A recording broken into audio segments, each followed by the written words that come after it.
नमस्कार, स्वागत, अभिनंदन डीडी राजस्थान के शिक्षा को समर्पित इस विशेष प्रयास शिक्षा जगत में। जी हाँ, हमारा मकसद आपको शिक्षा से उन संभावनाओं से अवगत कराना जो आज के इस दौर के अंदर आपके और हमारे लिए बहुत ज़रूरी हो जाता है। अगर हम विद्यार्थी हैं तो और ज़रूरी हो जाता है कि हम अपने आसपास की उस शैक्षिक गतिविधियों से ख़ुद को रूबरू रखें और अपडेट रखें। और साथ ही साथ अगर आप शिक्षा के क्षेत्र के अंदर संभावनाओं की तलाश करें तो यकीनन और ज़्यादा महत्वपूर्ण हो जाता है। आज के हमारे इस कार्यक्रम शिक्षा जगत में हम जिस विषय को लेकर आपके साथ जुड़े हैं वो मानव की प्रकृति के साथ जुड़ा हुआ है। आप कहेंगे मानव की प्रकृति कैसे? अगर ईश्वर की सर्वश्रेष्ठ प्रकृति मानव है तो उसके पीछे हमारी वो सोच है जो दूसरे जीवों से हमें उत्कृष्ट बनाती है। विज्ञान वो विषय है जिसने मानव को हमेशा बेहतर से बेहतरीन बनने के अंदर सक्षम किया है। आज इसी विषय से संबंधित बहुत सारी चर्चा हम स्टूडियो में करने वाले हैं। विज्ञान की दो विधाओं के बारे में हम आपको बहुत सारी जानकारी देंगे। एक है वनस्पति विज्ञान यानी बॉटनी, और उसके साथ साथ दूसरा विषय है लाइफ साइंस। दो खास मेहमान हमारे साथ स्टूडियो में मौजूद हैं। हम तारुफ परिचय कराते हैं और कार्यक्रम का आगाज़ करते हैं। मेरे साथ सबसे पास में मौजूद हैं डॉक्टर यावर हुसैन जैदी साहब। आप लाइफ साइंस के साथ एसोसिएट हैं, आप एसोसिएट प्रोफेसर हैं department of dental RUHS college Jaipur. इसके अलावा आप स्टेम सेल्स के अंदर SMS मेडिकल कॉलेज के साथ एक अच्छा अनुभव रखते हैं। और उनके पास में है डॉक्टर पूनम धवन, आप प्रोफेसर हैं बॉटनी विषय के। इसके अलावा आप बॉटनी के बहुत सारे शोधों के साथ जुड़ी हुई हैं। एक इंस्टीट्यूट पौधा इंस्टीट्यूट के साथ आपका अच्छा अनुभव है, वहाँ पे कोऑर्डिनेटर के तौर पर आप काम कर रही हैं। पूनम जी, आपसे ही आज के इस कार्यक्रम के बातचीत का आगाज़ करते हैं। बॉटनी जैसा विषय यूँ तो हमारी प्रकृति को समृद्ध करने के लिए और भारत जैसे देश के लिए बहुत महत्वपूर्ण हो जाता है। आपको क्या लगता है कि मौजूदा दौर के अंदर वनस्पति विज्ञान हमारे और आपके लिए कितना महत्वपूर्ण हो जाता है अगर हम इसे विषय के तौर पर देखें तो? बहुत अच्छा प्रश्न किया है सर आपने। जैसा कि सब विदित है कि जो बॉटनी सब्जेक्ट है जिसे हम वनस्पति शास्त्र कहते हैं, उसमें हम पौधों के बारे में जानकारी, जैसे कि उनकी कार्य की, उनका मेटाबॉलिज्म, उनकी न्यूट्रिशन वैल्यू, उसके बारे में अध्ययन करते हैं। उसको हम वनस्पति शास्त्र कहते हैं। अगर इस विषय को अगर हम करियर के रूप में अगर चूज़ करें तो बहुत सारी अपॉर्चुनिटीज़ हम स्टूडेंट ले सकते हैं या और भी जो रिसर्चर्स हैं वो गेन कर सकते हैं। जैसे एज अ टैक्सोनॉमिस्ट आप बन सकते हैं, प्लांट कंजर्वेशन की पोस्ट पे आप काम कर सकते हैं, एज अ माइक्रोबायोलॉजिस्ट काम कर सकते हैं, आप एज अ रिसर्चर काम कर सकते हैं, आप प्रोजेक्ट में JRF SRF की पोस्ट पे काम कर सकते हैं। तो बहुत सारे विकल्प हैं जिसके थ्रू आप इस विषय के साथ साथ आप जॉब अपॉर्चुनिटी प्राप्त कर सकते हैं। अपार संभावनाएं, उन संभावनाओं के साथ आपको खुद को तलाशना है और ख़ुद को तराशना है। आज के हमारे इस कार्यक्रम में हम उन्हीं संभावनाओं और उसके साथ खुद को तराशने की इस प्रक्रिया के बारे में जानेंगे। हमारे साथ दूसरे खास मेहमान हैं डॉक्टर यावर। आपसे बात जानना चाहेंगे क्योंकि आप लाइफ साइंस के साथ जुड़े हुए हैं। लाइफ साइंस एक ऐसा विषय है जिसके अंदर हम देखते हैं कि यूँ तो जीवन के हर पल के अंदर इस विषय के साथ हमारा जुड़ाव होता है, लेकिन एक विद्यार्थी के तौर पर ये विषय आपको कितनी संभावनाओं को के रूप में अपने आप को देखने के लिए प्रेरित करता है?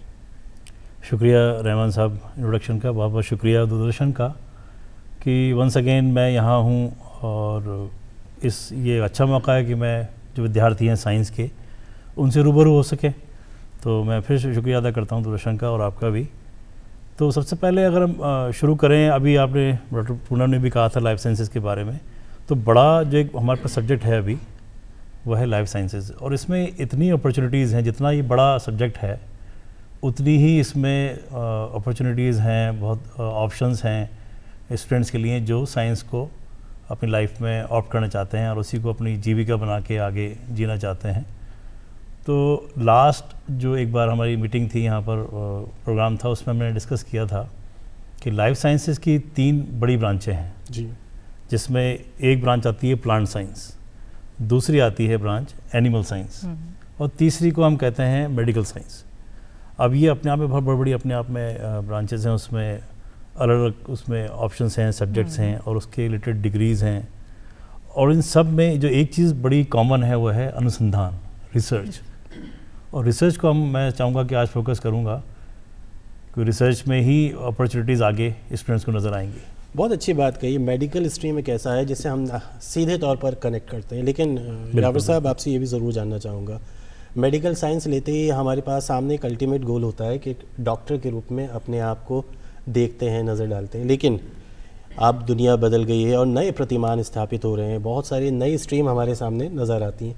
आपसे ये ज़रूर जानना चाहेंगे कि अगर हम इस मेडिकल साइंस को ब्रीफ करना चाहें तो वो कौन सी नई स्ट्रीम से जिसके साथ एक स्टूडेंट खुद को कनेक्ट कर सकता है। सिर्फ डॉक्टर बनना ही आपका एक अल्टीमेट गोल नहीं है, लेकिन उसके साथ आज ये लाइफ साइंस का मेडिकल साइंस आपको बहुत सारे और ऑप्शन देते हैं, उसके बारे में कुछ बताइए। ये बिल्कुल बिल्कुल जो एक आम जनता में जो अंडरस्टैंडिंग है मेडिकल साइंस को लेके, वो ऑब्वियसली डॉक्टर बनने के लिए ही होती है। लेकिन इसके अलावा जो मेडिकल साइंस इटसेल्फ अपने आप में कई सब्जेक्ट्स को, कई डिग्रीज़ को इनकॉर्पोरेट करता है। तो मेडिकल साइंस अगर मैं वर्ड कहूँगा तो उसमें सिर्फ ये नहीं कि हम एलोपैथी समझते हैं, एलोपैथी के साथ साथ आयुर्वेद भी है उसमें, आपके उसमें होम्योपैथ भी है, यूनानी मेडिसिन जो मदर ऑफ ऑल मेडिसिन है वो भी है इसमें। और आगे बढ़े हम तो मेडिकल में डेंटल रिसर्च आता है जी। दांतों का जो शुरुआत हमारी सेहत की होती है वो दांतों से होती है, तो ये अपने आप में एक बहुत बड़ा सब्जेक्ट है। इसमें रिसर्च बहुत ज़्यादा इन्वॉल्व है इसमें। मेडिकल साइंस में तो है ही, हम पढ़ते रहते हैं अखबारों में, आप ये भी ये आविष्कार हो गया और कभी वो आविष्कार हो गया, लेकिन हर फील्ड जो इसमें रखते हैं मेडिकल साइंस में, सब में रिसर्च और अनुसंधान इन्वॉल्व है। डॉक्टर पूनम, आपकी तरफ रुख करते हैं। बॉटनी जैसा सब्जेक्ट, भारत जो प्रकृति प्रदत्त एक देश रहा है, हज़ारों साल से हम प्रकृति को मानते आए, सहिष्णुते आए, एक विषय के रूप में आपको क्या लगता है कितना महत्वपूर्ण हो जाता है जब हम अपनी तरफ से जिन रूपकों को अपने पूजा के अंदर शामिल करते हैं उसकी हम पढ़ाई करते हैं, उसकी हम स्टडी करते हैं। एक रिसर्चर के तौर पर आपका खुद प्रत्यक्ष रूप से इसका जुड़ाव रहा है, तो ये वनस्पति विज्ञान कितना महत्वपूर्ण हो जाता है, एक जागरूक नागरिक होने के नाते अपनी प्रकृति को सहेजने के एक मिशन के अंदर कितना सहभागी है, और करियर के रूप में आपको क्या लगता है कि मौजूदा दौर के अंदर कितना अलग, कितना स्पेशल बना है? हाँ बिल्कुल, जैसे हम जानते हैं कि बॉटनी के बारे में, जैसे हमने पहले भी बात करी कि पौधों की जितनी भी संरचना है, उसकी कार्य की, न्यूट्रिशन, क्वालिटी, इन सब पे बात करते हैं।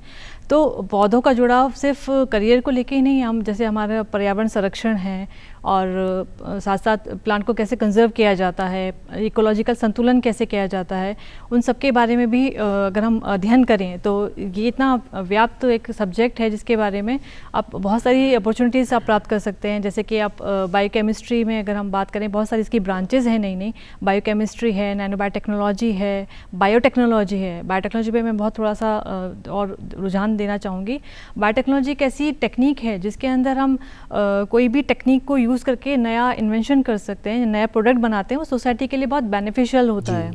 और बायोटेक्नोलॉजी जो हमारे आम जीवन में जो बहुत काम आती है, जैसे कि उसका एग्जांपल देना चाहूँगी मैं, जैसे कि प्लांट टिश्यू कल्चर है। जैसे प्लांट टिश्यू कल्चर के थ्रू हम कृत्रिम रूप से भी पौधे बनाए जा सकते हैं। जैसे कि हम अपनी लेबोरेटरी में स्टूडेंट्स को प्लांट टिश्यू कल्चर टेक्निक सिखाते हैं, जिसके अंदर प्लांट के किसी भी पार्ट से हम प्लांट टिश्यू कल्चर कर सकते हैं, क्योंकि उसमें एक ऐसा एक विशेष गुण पाया जाता है जिसको हम बोलते हैं टोटिपोटेंसी। टोटिपोटेंसी का मतलब है कि पूर्ण सशक्तता, जहाँ पे कि एक सेल में एक एबिलिटी होती है पूरे प्लांट को प्रोड्यूस करने के लिए, इसलिए प्लांट में ही ये करेक्टर पाया जाता है जिससे हम टोटिपोटेंसी के थ्रू नए कृत्रिम रूप से हम प्लांट को डेवलप कर सकते हैं, जिसे हम सिंथेटिक बायोलॉजी कहते हैं, जिसके अंदर हम सिंथेटिक सीड प्रोडक्शन कर सकते हैं और मास मल्टीप्लिकेशन ऑफ क्रॉप्स की क्वालिटी को इम्प्रूव कर सकते हैं। और हम बात करना चाहें तो हम प्लांट टिश्यू कल्चर के थ्रू जो उसकी जो प्रतिरोधक क्षमता है, उसकी जो डिजीज़ जो क्वालिटी है, उसको भी इम्प्रूव कर सकते हैं। तो एज ए करियर के रूप में बात करना चाहें तो ये व्यापक एक सब्जेक्ट है जिसके अंदर हम नैनो बायोलॉजिस्ट बन सकते हैं, आप टैक्सोनॉमिस्ट बन सकते हैं, आप अपनी नर्सरी को कंजर्व कर सकते हैं, मतलब प्राकृतिक संसाधनों को भी हम कंजर्व कर सकते हैं इस सब्जेक्ट के थ्रू। आम बोलचाल की भाषा में कहें कि प्रगति के साथ जुड़ाव रखते हुए आप अपना करियर बना सकते हैं, लेकिन इसकी शुरुआत हम कैसे करें? यानी हम किस शिक्षा के स्तर पर अपने लिए ये तय कर सकते हैं कि इस विषय के साथ हम अपना करियर बना सकते हैं? सर जैसे कि बच्चे 11th-12th में अपना सब्जेक्ट चूज़ करते हैं, तो हम बायोलॉजी एक सब्जेक्ट चूज़ कर सकते हैं 11th-12th में।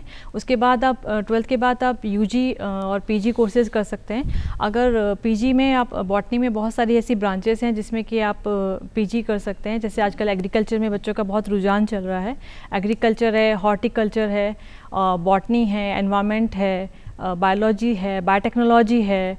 आजकल तो इंजीनियरिंग में भी बायो प्रोडक्ट इंजीनियरिंग भी स्टार्ट कर दी गई है, जो कि बॉटनी से रिलेटेड सब्जेक्ट है, और प्लांट कंजर्वेशन है जिसको आप एज अ सब्जेक्ट के रूप में चूज़ कर सकते हैं। आफ्टर एमएससी आप इस कोर्स को अगर आप ले जाना चाहें तो आप रिसर्च में ले जा सकते हैं, जिससे हम पीएचडी की डिग्री हासिल कर सकते हैं इसके अंदर। इस तरह से आप अपने सब्जेक्ट को ले जा सकते हैं। यकीनन बहुत सारी संभावनाएं, सिर्फ आपको ख़ुद को उसके लिए तैयार करना है। कुछ और भी जानेंगे आपसे, लेकिन डॉक्टर यावर की तरफ रुख करते हैं हम। आपने डेंटल सर्जरी का जिक्र किया, इसके अलावा आपने अपनी तरफ से एक स्टेम सेल को लेकर के भी आप खुद उसके साथ प्रत्यक्ष रूप से जुड़े हुए हैं एसएमएस मेडिकल कॉलेज के। ज़्यादा पुराना नहीं है जब हमने ये टर्म सुनी है। राजस्थान के अंदर अगर हम इनकी व्यवस्थाओं के बारे में जानें और साथ ही साथ इसकी संभावनाओं की बात करें, तो मेडिकल साइंस के अंदर इस तरह के नए स्ट्रीम्स कौन कौन सी है? क्योंकि बहुत सारी नई टर्म्स अभी हम स्टूडेंट्स के अंदर भी बहुत सुनते हैं कि वो रोबोटिक्स के अंदर कुछ कर रहे हैं जो मेडिकल स्ट्रीम के साथ जुड़ा है। नैनो टेक्नोलॉजी आजकल हम देख रहे हैं, और बीते दिनों कोरोना कोविड काल के दौरान हमने सारी दुनिया के अंदर अपने यहाँ की बहुत सारी इस स्ट्रीम की सलाहियत को दुनिया के सामने प्रूव किया है। तो इस बदलते दौर के साथ अपने आप को, आपको क्या लगता है भारत ने कितना पल्लवित किया है? नहीं, मैं समझता हूँ कि काफ़ी एडवांसमेंट अभी हाल के सालों में जो हालात हुए, पेंडेमिक आया, और पेंडेमिक के साथ साथ और भी जो बीमारियां हैं जो कंटेजियस बोलते हैं उनको, वायरस के थ्रू, बैक्टीरिया के थ्रू लगती हैं, वो बीमारियां हर दौर में थी और अब भी हैं और आगे भी रहेंगी। ये जो कंटेजियस बीमारियां हैं वायरस को लेके, चाहे स्वाइन फ्लू है, चाहे कोविड है, तो इनके आने के बाद रिसर्च करने में साइंटिस्ट लोगों ने सोचा कि हम इसको कंटिन्यूस इस पर वर्क करें। तो आपको एग्जांपल पता होगा वैक्सीन का। जी जी। तो लोगों ने mRNA वैक्सीन बनाई और उस वैक्सीन से लाखों जानें बचाई गई पूरी दुनिया में, और भारत भी उसमें काफ़ी आगे रहा वैक्सीन बनाने में। हमारा सीरम इंस्टीट्यूट वर्ल्ड फेम हो गया। तो इस तरह जो मैं अगर वापस से बायोटेक्नोलॉजी की बात करूं, जी जी, तो वो बायोटेक्नोलॉजी हर सब्जेक्ट में कॉमन है, हर जगह इन्वॉल्व है। जैसे मैंने मेडिकल साइंस का जिक्र किया तो उसमें डेंटल रिसर्च भी है, आयुर्वेद भी है, एलोपैथी भी है, यूनानी भी है, सब मिला के उसमें हर जगह बायोटेक्नोलॉजी का यूज़ हो रहा है अभी। लेकिन कुछ स्ट्रीम ऐसी हैं यावर साहब, हम जिसको अगर हम अपने दर्शकों के साथ या छात्रों के साथ ब्रीफ करें तो वो बहुत स्पेसिफिकली हो जाता है कि अगर हम नैनो टेक्नोलॉजी की बात करें तो उसके साथ साथ आपका एक अल्टीमेट करियर किस तरफ जा सकता है। नहीं, मैं उसी पे आ रहा था कि अगर नैनो टेक्नोलॉजी के मैडम ने जिक्र किया, बहुत उसका यूज़ बढ़ता जा रहा है नैनो पार्टिकल्स का, और वो नैनो पार्टिकल्स मेडिसिन में आते हैं तो बन जाते हैं नैनो मेडिसिन। जी जी, वो ब्रांच अलग बन जाती है नैनो मेडिसिन के नाम से। और एक नई टर्म आई है आर्टिफिशियल इंटेलिजेंस। उसका भी यूज़ अब मेडिसिन में, डेंटल रिसर्च में और एज सच लाइफ साइंस की रिसर्च में इन्वॉल्व धीरे धीरे हो रहा है। उससे ये होगा कि अपॉर्चुनिटीज़ बढ़ेंगी। जो बच्चे कंप्यूटर साइंस के हैं और वो एक स्टेज में वो चाहते हैं कि हम कुछ मेडिकल में या लाइफ साइंस में कुछ करें, तो वो स्टूडेंट इस फील्ड में आ सकते हैं। और वो मिलेंगे उन बच्चों से जिन्होंने 12th में बायोलॉजी लिया, उसके बाद वो बीएससी, एमएससी बायोटेक्नोलॉजी करते हैं, या जो एमबीबीएस कर रहे हैं उनको अपनी एमडी या एमएस में रिसर्च करनी है कुछ, या बीडीएस के बाद एमडीएस करते हैं, तो वो रिसर्च उनके सब्जेक्ट में आना शुरू हो जाती है। अब उनको ये एक ऑप्शन मिलेगा कि अगर वो रिसर्च की तरफ जाना चाहते हैं पूरी तरह, तो they can use this new technology, whether it is nano medicine या आर्टिफिशियल इंटेलिजेंस। अच्छा, इससे पहले टेक्निक पहले भी थी। जी जी। तो उनको हम बोलते थे जेनेटिक इंजीनियरिंग, और उनको बोलते थे हम रिकम्बिनेंट डीएनए टेक्नोलॉजी। और ये टेक्निक बहुत पुरानी है, मैडम को पता होगा। इससे हम वैक्सीन बना चुके हैं, इससे हम कैंसर की ड्रग बना चुके हैं पहले साइंटिस्ट लोग, और एड्स की दवा आ चुकी है।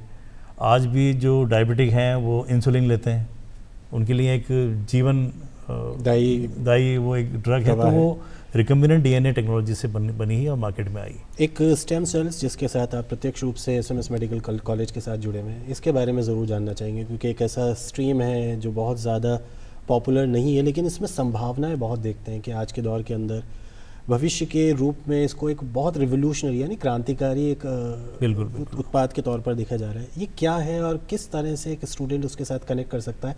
आम जीवन के अंदर इसके फ़ायदे हम किस तरह से देख रहे हैं और भविष्य में क्या क्या बदलाव हो सकता है? राइट। देखिए, स्टेम सेल्स एक पिछली प्रोग्राम में मैंने बताया था कि आम कोशिका की तरह होती है और हर बॉडी के हर तरफ स्टेम सेल्स होती हैं। कोई चोट हमें लगती है तो वो घाव बहुत जल्दी भर जाता है, तो वो घाव इसलिए बढ़ता है कि स्टेम सेल्स उसको वहाँ पर रीजनरेट करती हैं, 2 के 4, 4 के 8, और धीरे धीरे वो जख्म, वो घाव है, वो भर जाता है। तो ये जो एक कैपेबिलिटी है स्टेम सेल्स की, उसको हम यूज़ करना चाहते हैं कि अगर ये सेल्स बॉडी में डाली जाएं तो उन क्षतिग्रस्त जो ऑर्गन्स हैं या कोई ऐसी फंक्शन है किसी ऑर्गन का जो हैम्पर्ड है किसी वजह से, तो उसको हम स्टेम सेल से, उसी की पेशेंट की स्टेम से निकाल के उन्हीं स्टेम सेल्स को हम पेशेंट में डालेंगे और वो जहाँ जहाँ टूट फूट है, मरम्मत होनी है, वो सेल्स वहाँ जाके उस ऑर्गन को ठीक कर देती हैं। दूसरा आता है स्टेम सेल्स का, आता है वो उसको बोलते हैं एम्ब्रियोनिक स्टेम सेल्स, जो होती हैं बर्थ के टाइम पे। एम्ब्रियोनिक स्टेम सेल्स जब फर्टिलाइजेशन होता है, एम्ब्रियो बनता है, तो उस एम्ब्रियो को पहले वो 1 सेल का होता है, फिर वो 2 सेल का होता है, 2 से 4, 4 से 8, और बढ़ते बढ़ते एक पूरा एक इंसान बन जाता है उससे। 9, जैसे ह्यूमन का जो गेस्टेशन पीरियड है वो 9 मंथ्स का है, तो 9 मंथ्स में जो आप डे 1 देखें तो डे 1 एम्ब्रियो 1 सेल का होता है और बढ़ते बढ़ते पूरा एक कंप्लीट ह्यूमन बीइंग 9 मंथ्स में तैयार हो जाता है। तो ये क्या है? ये भी एक तरह की स्टेम सेल्स ही हैं, उनको बोलते हैं एम्ब्रियोनिक स्टेम सेल्स। तो दोनों का यूज़ है। एम्ब्रियोनिक स्टेम सेल्स में थोड़ा सा ये है कि रेस्ट्रिक्शन है, एथिकल इश्यूज़ हैं। तो हम पिछले कुछ साल से जहाँ स्टेम सेल रिसर्च लैब है एसएमएस मेडिकल कॉलेज में, हमने यहाँ successfully first time in Rajasthan human stem cells को आइसोलेट किया अलग अलग ऑर्गन से ह्यूमन के, जैसे आँख से एब्डोमिनल मसल है, और नाक के जो सेप्टम है यहाँ पर एक एपिथेलियल सेल्स होती हैं, वो हमने आइसोलेट की और उनको ग्रो किया, प्योरीफाई किया, ताकि हम उनको उन पेशेंट में यूज़ कर सकें जिनमें स्पाइनल इंजरी है या डायबिटीज़ है या और ऑर्गन फेलियर है, हार्ट में भी यूज़ कर सकते हैं। तो अपॉर्चुनिटी इसमें बहुत है। लेकिन स्टूडेंट्स को तो मैं ये कहना चाहूँगा कि जहाँ आप साइंस में अगर आते हैं आप, तो मेजर मोटिवेशन तो रिसर्च है ही। स्टूडेंट्स को ये भी मैं बताना चाहूँगा कि इसमें फ्यूचर के लिए, अपने जॉब के लिए, अपनी आजीविका के लिए बहुत ऑप्शंस हैं। थोड़ा सा ये है कि उनको अपने जगह से निकलना पड़ सकता है, किसी बड़े शहर में जाना पड़ सकता है या इंडिया से बाहर जाना पड़ सकता है। कब वो तय करे कि उसको इसी स्ट्रीम के अंदर जाना है और किस तरह से उसको करियर बनाना है, तो अपने आप को अपनी स्टडी के तौर पर, एकेडमिक के तौर पर कब तैयार करे वो? उसके लिए डिपेंड करता है उन्होंने क्या सब्जेक्ट लिया है अपने स्कूल में। अगर वो बायोलॉजी लेते हैं जी जी, तो आई होप, मैं मानता हूँ कि भाई वो ये सोच के लिया होगा उन्होंने, बच्चों ने बायोलॉजी, कि हमें साइंस में जाना है, बायोलॉजी में जाना है, मेडिकल फील्ड में जाना है, डॉक्टर बनना है या मेडिकल साइंटिस्ट बनना है। तो वही, अगर सबसे पहली चीज़ तो ये है कि इंटरेस्ट आपका अगर साइंस में है तो आप मान के चलिए आपको रिसर्च तो करनी पड़ेगी, और रिसर्च में ही अपॉर्चुनिटीज़ हैं, बहुत ज़्यादा अपॉर्चुनिटीज़ हैं, उसमें पैसा भी है। और उसके एक एग्जाम्पल हमारे साथ स्टूडियो में मौजूद हैं डॉक्टर यावर हुसैन और साथ साथ डॉक्टर पूनम धवन। डॉक्टर पूनम, आपसे अब ज़रूर जानना चाहेंगे, न्यू एजुकेशनल पॉलिसी के अंदर बॉटनी जैसे विषय को लेकर के, लाइफ साइंस विषय को लेकर के बहुत संभावनाओं को और ज़्यादा पल्लवित करने की कोशिश की। आपको क्या लगता है कि ये नई न्यू एजुकेशनल पॉलिसी कितनी बड़ा एक गेम चेंजर साबित हो सकती है? सर, बहुत अच्छा क्वेश्चन पूछा है आपने। जैसे एनईपी 2020 के अंतर्गत बॉटनी सब्जेक्ट में बहुत सारी चीज़ों का समावेश किया है, जैसे कि ऑनलाइन जो पाठ्यक्रम है, ऑनलाइन जो कोर्सेज़ हैं उनको समाकलित किया गया है, और इसके अंतर्गत हम जो एनईपी 2020 के अंदर रिसर्च में बहुत मोटिवेट किया जा रहा है, जिसके अंतर्गत हम स्टूडेंट्स को जो इंटर्नशिप्स कराए जा रहे हैं, ऑनलाइन जो वर्चुअल लैब्स हैं उनको उनके थ्रू अंतर्गत अवगत कराया जा रहा है, जैसे कि पौधों के बारे में और जानकारी प्राप्त हो सके। और इस जो NEP 2020 के अंतर्गत नई नई जो चीज़ें हैं, जो आपका जो स्टार्टअप या इनोवेशन पे बहुत ज़्यादा जोर दिया जा रहा है। नई नीतियों के अनुसार जो पाठ्यक्रम जो भी बनाया गया है उसके अंदर रिसर्च का एक अलग से एक सब्जेक्ट नियुक्त किया गया है बॉटनी के अंतर्गत। और मैं इसमें बताना चाहूँगी कि वनस्पति में जो अगर हम स्टार्टअप इनोवेशन करें तो बहुत जॉब अपॉर्चुनिटीज़ हैं। जैसे कि अभी कॉस्मेटिक जो इंडस्ट्री है बहुत ज़्यादा व्यापक रूप से चल रही है बॉटनी के अंदर, जिसके अंदर आप ऑर्गेनिक हर्बल कलर्स बना सकते हैं, हर्बल शैम्पू बना सकते हैं, जिसमें कि जॉब करियर अपॉर्चुनिटी स्टूडेंट्स को बहुत ज़्यादा मिलने की अपॉर्चुनिटीज़ मिल सकती हैं। और हर्बल आप इसकी जैसे कि अब नैनो पार्टिकल्स की जैसे सर ने बात करी, तो जो प्लांट बेस्ड जो नैनो पार्टिकल्स होते हैं वो अगर उनकी स्टडी की जाए, जो प्लांट्स में फिनोलिक कंपाउंड सबसे ज़्यादा होते हैं, हम उनसे आइसोलेट कर सकते हैं नैनो पार्टिकल्स, और जो कि डिजीज़ में बहुत हेल्पफुल होते हैं, जो कि क्योर करने के लिए। तो नैनो पार्टिकल एक अपने आप में एक व्यापक एक सब्जेक्ट स्तर रहा है जिसमें हम अपॉर्चुनिटी प्राप्त कर सकते हैं। चीज़ ज़रूर जानना चाहेंगे, रिसर्च राजस्थान के कॉन्टेक्स्ट में कितना तैयार है, यहाँ पे कितनी इंस्टीट्यूट उसके लिए अपनी तरफ से स्टूडेंट को मोटिवेट करते हैं और क्या रिजल्ट आ रहे हैं उसके बारे में ज़रूर जानना चाहेंगे। क्योंकि बहुत सारे एग्जांपल हम देखते हैं कि होली का त्यौहार आया है, उसको लेकर के हम देखते हैं कि कुछ रिसर्च किए जा रहे हैं, और ऐसे ही वानिकी और उद्यानिकी के अंदर देखते हैं कि हम बहुत सारे एग्जांपल इसी तरह के कई एग्जीबिशन में नज़र आते हैं कि एक पौधा होता है लेकिन हम देखते हैं उसमें बहुत सारे फूल लगे होते हैं, बहुत सारे अलग अलग फल एक ही पौधे में। तो इसके साथ आप एक स्टूडेंट को किस तरह से मोटिवेट करते हैं और ये रिसर्च का कितना बड़ा हिस्सा है? सर, ये रिसर्च का बहुत बड़ा हिस्सा है। जैसे कि मैंने पहले भी बताया था कि प्लांट टिश्यू कल्चर एक ऐसी टेक्निक है जिसके अंदर हम अंतर्गत सिंथेटिक प्लांट को डेवलप कर सकते हैं। आप जैसे फ्लावरिंग की बात करें तो यूनिवर्सिटी ऑफ राजस्थान में हर साल एक एग्जीबिशन लगाई जाती है जिसमें बच्चों को सिखाया जाता है कि कैसे बागवानी की जाती है। बहुत सारे seminars, conference, workshop, hands on training दी जाती है जिससे कि बच्चों को रिसर्च के बारे में रुझान किया जाए। और साथ के साथ जैसे कि अभी होली आ रही है तो होली पे बच्चे जो हैं वो ऑर्गेनिक कलर्स बना रहे हैं थ्रू द वेजिटेबल्स, और जो फ्लावर के कलर्स हैं, जो वेस्ट फ्लावर्स हैं, उनको हम मंदिरों से लाके और उनका एक्सट्रैक्ट निकाल के, जैसे मैंने बात की थी जो क्या बायोकेमिस्ट्री है उसके अंदर हम प्लांट के एक्सट्रैक्ट को निकाल कर और उनसे हम ये सभी चीज़ें बना रहे हैं। जैसे कॉस्मेटिक क्रीम्स भी हमने डेवलप करी हैं हमारे कॉलेजेस में। तो इस तरह से हम ऑनलाइन जो कोर्सेज हैं उनके थ्रू पौधों का जो आजकल जो सेंसर बेस्ड जो एप्लीकेशन सॉफ्टवेयर्स डेवलप हो गए हैं जिससे हम किसी भी पौधे की संरचना की जानकारी प्राप्त कर सकते हैं। तो इससे हम उन स्टूडेंट्स को अवगत करा रहे हैं। और जैसे वर्चुअल लैब्स हैं, इंटर्नशिप्स है, फील्ड वर्क्स है, और पीयर टू पीयर ट्रेनिंग देते हैं, ग्रुप डिस्कशंस कराते हैं जिससे कि बच्चों में और रुझान बढ़े और रिसर्च की तरफ बच्चे प्रेरित हों।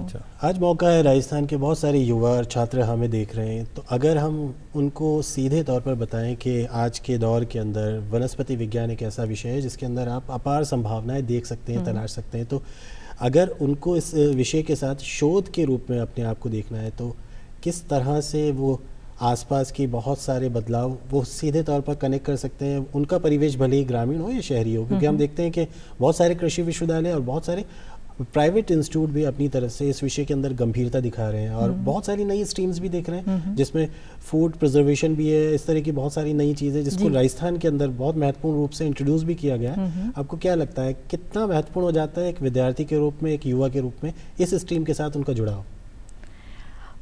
इस टीम के साथ उनका जुड़ाव, जैसे कि बहुत सारे क्षेत्रों में, जैसे आपने फूड प्रिजर्वेशन की बात करी, तो हम अभी अपने रिसर्च में ये भी चीज़ हम कर रहे हैं कि कैसे फूड को प्रिजर्व किया जाए, वो ट्रेनिंग भी हम देते हैं। जैसे अगर हम बोलें कि मशरूम कल्टीवेशन है, बच्चों को हम उसके बारे में भी जानकारी देते हैं, मशरूम कल्टीवेशन है। और जैसे कि सोलर पैनल आजकल बहुत चल रहे हैं, जैसे आपने बोला कि ग्रामीण क्षेत्रों में सबसे ज़्यादा चल रहा है सोलर पैनल से, आजकल तो शहरों में भी सोलर पैनल लगा दिए गए हैं जिससे कि जो इलेक्ट्रिसिटी है उसको हम नियत कर सकते हैं। तो उनके बारे में भी हम बच्चों को रुझान देते हैं कि सौर ऊर्जा आपको कैसे कर सकते हैं, क्योंकि एक प्लांट के अंदर जो फोटोसिंथेसिस एक टेक्निक है जिसके थ्रू हम उनका अध्ययन करके उनसे भी हम जो सोलर जो ऊर्जा है उसको हम कैसे निहित कर सकते हैं उसके बारे में हम जानकारी देते हैं। तो इस प्रकार से हम अपने सब्जेक्ट के द्वारा बता सकते हैं। डॉक्टर यावर, आपसे ज़रूर जानना चाहेंगे कि आज का ये लाइफ साइंस आपके लिए कितनी संभावनाओं की बानगी तैयार कर सकता है और विद्यार्थी अपने आप को कनेक्ट करने के लिए, मेहनत के लिए कितना तैयार रहे?